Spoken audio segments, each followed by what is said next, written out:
మాతృదేవోభవ, పితృదేవోభవ. ఇప్పుడు మనము శనీశ్వరుని యొక్క వక్రగతి ప్రారంభం అవుతోంది. ఎప్పుడు?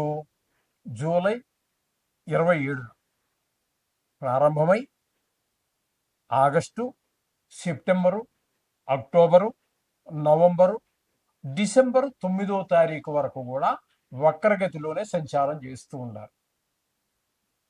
అర్థమైంది కదండి. ఈయన ఇప్పుడు ప్రస్తుతం మీనరాశిలో ఉన్నారు. ఆ మీనరాశిలో ఉండి వక్రగతి ప్రారంభమయ్యి సుమారుగా 136 రోజులు, అంటే 4 నెలలు, 4 3 12, 4 నెలలు ఏమండి, 16 రోజులు. అంటే ఒక రోజు, కొన్ని నెలల్లో 31 రోజులు ఉండొచ్చు, కొన్ని నెలల్లో 30 రోజులే ఉండొచ్చు. ఏదేమైనా మనం రోజులు లెక్క పెట్టుకోవడమే బెటర్. 136 రోజులు వక్రగతిలో సంచారం చేస్తూ ఉన్నారు.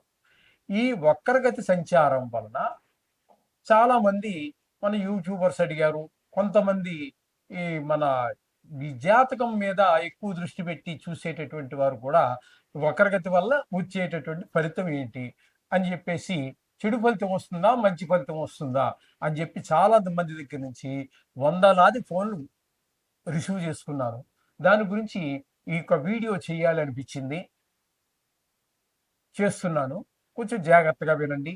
ఇది కేవలము యూట్యూబ్లో మా ఛానల్ అనుసరించే వాళ్ళు, అనుకరించే వాళ్ళే కాకుండా కొంతమంది జ్యోతిష్యులకు కూడా ఉపయోగపడవచ్చు అని నా అభిప్రాయం. అది ఉపయోగపడితే చాలా సంతోషం కూడా.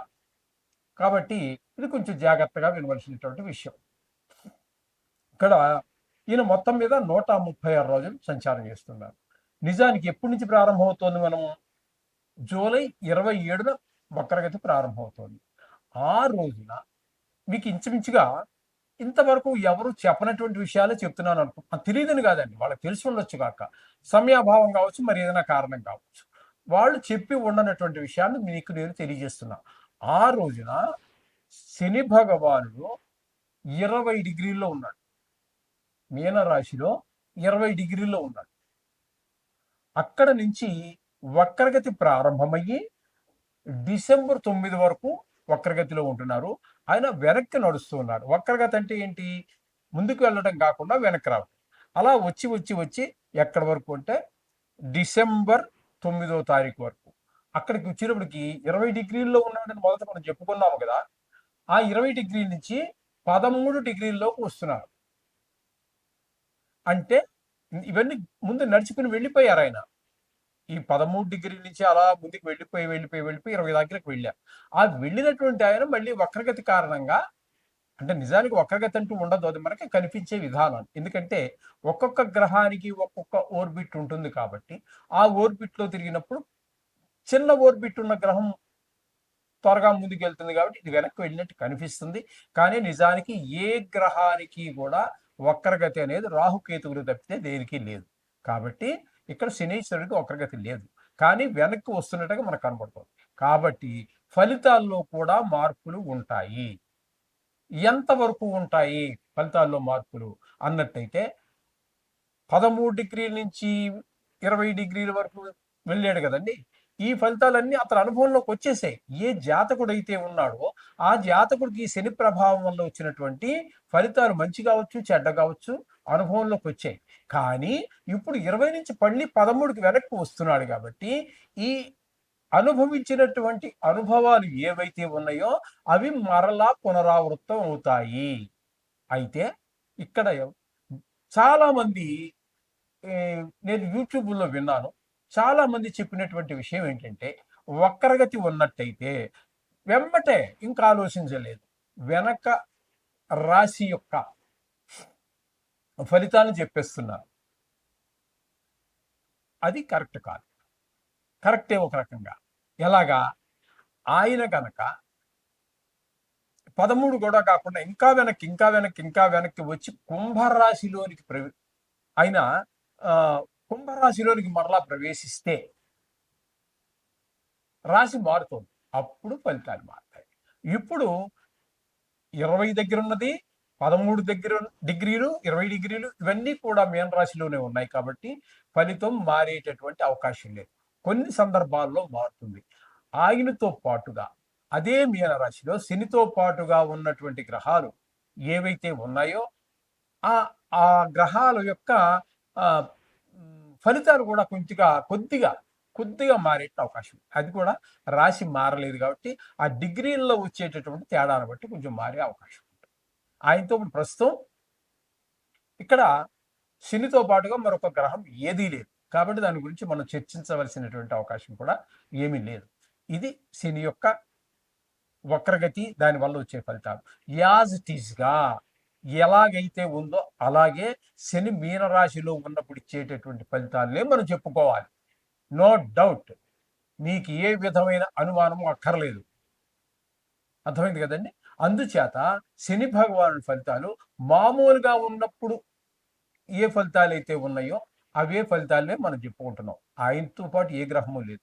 కానీ మీకు పునరావృతం అవుతున్నాయి. 13లో ఉన్నప్పుడు డిగ్రీల్లో ఉన్నప్పుడు ఏ అనుభవాలు ఉన్నాయో 20లోకి వచ్చాక అవన్నీ మీకు అనుభవంలోకి వచ్చేసాయి. కానీ మళ్ళీ ఆ అనుభవాలు పునరావృతం అవుతున్నాయి. ఇది గుర్తుపెట్టుకోవాలి. ఓకే. మకర రాశి వారికి శనీశ్వరుని యొక్క వక్రగతి అంటే జూలై 27న ప్రారంభమై డిసెంబర్ 9 వరకు వక్రగతిలో సంచారం చేస్తున్నారు. అది ఇక్కడ మీనరాశిలో. మకర రాశికి మీనరాశి తృతీయ స్థానం అవుతుంది. ఈ వక్రగతి ద్వారా మామూలుగా 3వ స్థానంలో శని భగవానుడు ఇచ్చేటటువంటి ఫలితాలకి భిన్నంగా ఏదైనా మంచి కానీ చెడ్డగా భిన్నంగా ఏదైనా ఫలితాలు ఇస్తాడా, ఇచ్చేటట్టయితే అవి ఏ విధంగా ఉంటాయి అనేటటువంటి విషయాన్ని మనం సశాస్త్రీయంగా తెలుసుకునే ప్రయత్నం చేద్దాము. ఇప్పుడు ఈయన జూలై 27న వక్రగతి ప్రారంభమవుతుంది. ఆ రోజున శని భగవానుడు 20 డిగ్రీల్లో ఉన్నారు. అలాగే డిసెంబర్ 9వ తారీఖున 13వ డిగ్రీ వరకు వెనక్కి వస్తున్నారు. ఇవి ఆల్రెడీ ఆయన రుజుమార్గంలో ఉన్నప్పుడు మీరు అనుభవించేశారు ఆ ఫలితాలు. 13 డిగ్రీల్లో ఉన్నప్పుడు ఏ ఫలితం, 14లో ఉన్నప్పుడు ఏ డిగ్రీ, 15లో ఏ ఫలితాలన్నీ అనుభవించారు. అయితే మళ్ళీ వెనక్కి వస్తున్నారు కాబట్టి అవే ఫలితాలు మళ్ళీ రిపీట్ అవుతున్నాయి. మీకు అవే రిపీట్ అవుతున్నాయి మళ్ళీ. అంటే అనుభవించిన ఫలితాలే పునరావృతం అవుతున్నాయి. అయితే ఇంకెవరికైనా ఫలితాలు ఇంకేమైనా ఉన్నాయా? కొన్ని సందర్భాల్లో ఉంటాయి, కొన్ని సందర్భాల్లో ఉండవు.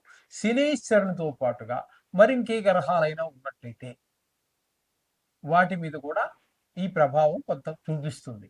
ఇక్కడ శనీశ్వరునితో పాటుగా మరి ఏ ఒక్క గ్రహము లేదు కాబట్టి ఆయన 3వ స్థానంలో ఏ ఫలితాలు ఇస్తున్నాడో అవే ఫలితాలు ఇస్తాడు. ఆయన మరీ వక్రగతిలో మరీ ముందుకు వెళ్ళి కుంభరాశిలో ప్రవేశిస్తే అప్పుడు మనం వెనక స్థాన ఫలితాలు చెప్పుకోవాలి.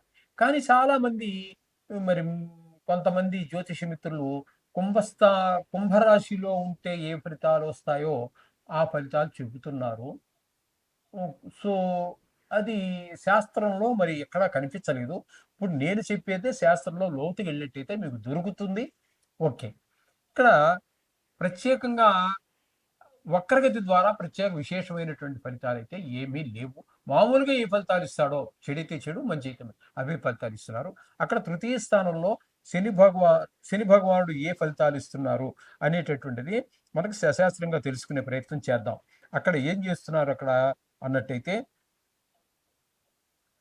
శాస్త్రం ఏం చెప్తోందంటే స్త్రీ భోగంచ మనస్సౌఖ్యం బుద్ధి యత్నాది సిద్ధికృతు స్వస్థాన ప్రాప్తి మారుత్యం రవిపుత్రే తృతీయగే అంటే 3వ స్థానంలో సూర్యకుమారుడైనటువంటి ఆ రవిపుత్ర అంటే సూర్య భగవాన్ యొక్క కుమారుడు. ఆయన 3వ స్థానంలో ప్రవేశించినప్పుడు స్త్రీ భోగం, స్త్రీ సౌఖ్యం, దాని గురించి వివరించక్కర్లేదు. సంతోషం, బుద్ధి బలం ఇవన్నీ సిద్ధిస్తాయి. స్వగ్రామంలో సౌఖ్యంగా జీవించడం, ఆరోగ్యం కలగటం, స్వస్థానం ప్రాప్తి అంటే స్వస్థానంలో ఉండటం, ఆరోగ్య ప్రాప్తి, ఇవన్నీ కూడా 3వ స్థానంలో శని భగవాన్ సంచారం వల్ల కలుగుతాయని చెప్పి శాస్త్రం చెప్తోంది. ఇది నేను చెప్పింది కాదు. నేను చెప్పేది ఇందులో ఏమున్నదండి, శాస్త్రం చెప్పింది మాత్రమే చెప్తాను. అది చెప్పడానికే మేము ఛానల్ కూడా ఓపెన్ చేసినటువంటిది. మీరు కూడా శాస్త్రం ఏం చెప్పిందో అది తెలుసుకోవాలనుకుంటే మా ఛానల్ని మీరు లైక్ చేయండి, సబ్స్క్రైబ్ చేయండి, వీక్షించండి, ఇందులో చెప్పేవి ఆచరించండి. కాదు నాకు కోట్లు వచ్చే, నీకు 10 కోట్లు 20 కోట్లు ఈ వారంలో వచ్చేస్తున్నాయి, తీసుకో నువ్వు రెడీగా ఉండు అని చెప్తే మీకు ఆనందం కలుగుతుందంటే అలాంటి ఆనందాన్ని మీకు నేను పంచివ్వలేను.